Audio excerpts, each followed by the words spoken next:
So there's been some very interesting news today regarding Bioware and Dragon Age, the Veilguard. That being that apparently the game director of Veilguard has left Bioware and EA. Many posts about this news, for example, over on Reddit Gaming.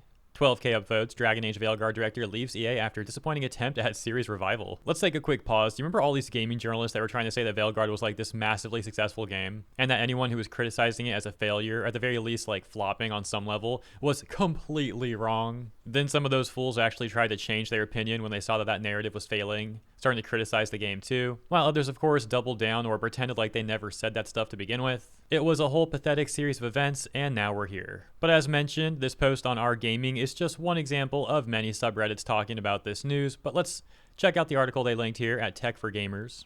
So they say, story highlight. Corinne Bush is moving on from EA and Bioware after nearly 2 decades.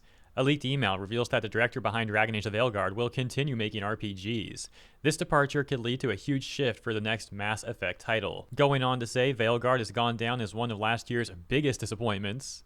Despite anticipation and excitement over BioWare's gaming comeback, the RPG failed to make a splash and failed to live up to the modern standards set by the likes of Cyberpunk 2077 and Baldur's Gate 3. In the aftermath, it seems the director is set to depart from BioWare, highlighting once again how disappointing this RPG was for EA and BioWare. Why it matters. The director had been a part of BioWare for nearly 2 decades, so this departure is nothing short of a huge deal. And then we have the email. We can see this email, allegedly from Bush, says, "Hey all. Hard to believe I'm writing these words, but here it goes. It's time for me to say goodbye. Today is my last day at BioWare and EA. After much contemplation, I've decided to pursue a new challenge and a new project, doing what I love most, making RPGs. It wasn't an easy decision, so I mean it when I say I love BioWare, the Dragon Age team, and what we've all accomplished together. My time with all of you has been the highlight of my career. I want to offer my personal thanks to each of you for your trust, your companionship, and for many ways in which you've inspired me and helped me grow. I'll be eagerly waiting to see what great experiences you create next, and as a fan, I'll be rooting for you. If I can leave you with any advice, it's this.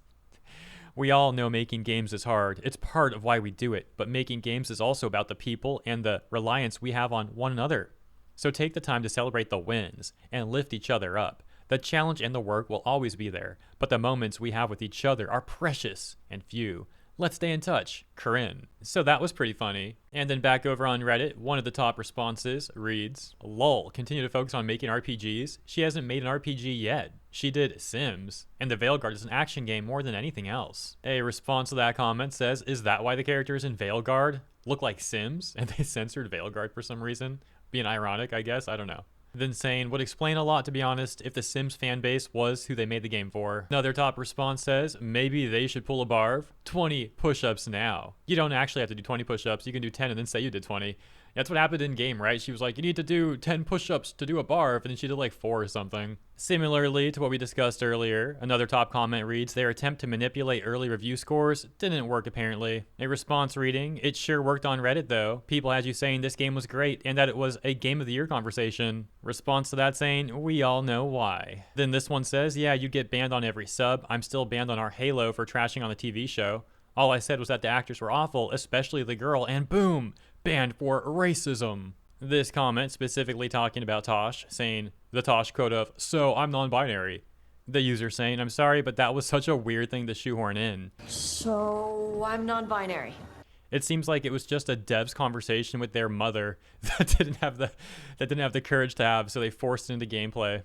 And then we've got 3 more comments here that we'll read really quick, also talking about the pathetic behavior from gaming journalists. One saying, "I don't understand. Reddit and video game journalists repeatedly told me it's an overwhelming success, a true return to form, and a game with the best hair physics ever." This one saying, "This game is proof that game journalism is a joke."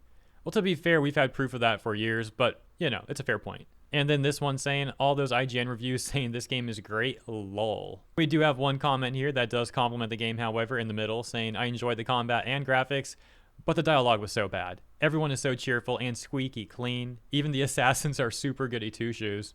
Yeah, 2024 was a devastating year for the AAA corpos, including their gaming journalist buddies. For so long, they've all tried to use this tactic of gaslighting people and controlling a specific narrative. And over the years, all that manipulation became more and more evident to your average everyday gamer. So when these various journalists attempted to prop up Veilguard, it was such obvious desperation that the whole thing basically just backfired on them. And what did these corpos and journos do in response? Well, they doubled down. And in many cases also tried to character assassinate the gamers who were criticizing their work in the games that they were trying to shill for, labeling any gamer who did such as alt-right and a chud and blah blah blah, you know, all that really lame stuff. And that didn't work either, because no one cares what these sort of people say anymore, like, oh no, they're gonna call us the buzzwords, oh no.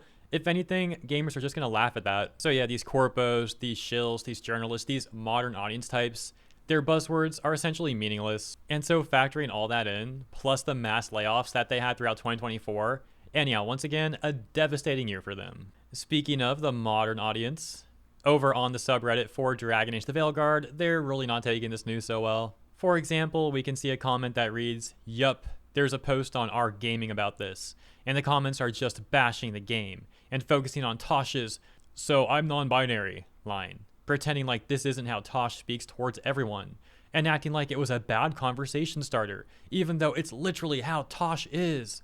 Classic hive mind Reddit BS. The irony of the Veilguard subreddit, which bans anyone criticizing the game, complaining about a hive mind. Let's also talk about how hilariously bad that argument is. Because the argument that they're presenting is that Tosh's line of quote unquote, "so I'm non-binary," isn't bad dialogue because that's how Tosh is as a character overall. And that argument is literally just making Tosh even worse. Like, that's the issue that a lot of people have with Tosh. They just say the whole character is terrible. Response from another Veilguard user saying, "I saw that scene for the first time. I play games slowly and took a break from Veilguard for like a month recently, and I was baffled. I felt like that one pirate guy from the meme. That's it? That's the horrendously written cutscene that launched 1,000 YouTube videos? That was just a normal conversation." Bro, that conversation was like modern audience corpo slop.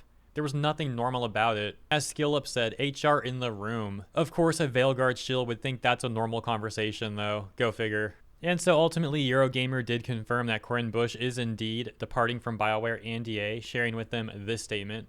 "At the heart of it, this was about my own fulfillment. I did what I set out to do at Bioware. This is to come in and help right the ship." Hold up, what do you mean help right the ship? Bioware was putting out some great games way back in the day. They've been getting like progressively worse over the years. So how did she right the ship if Bioware's in the worst state now? Because what she said implies that she like corrected something, right? That she made it better.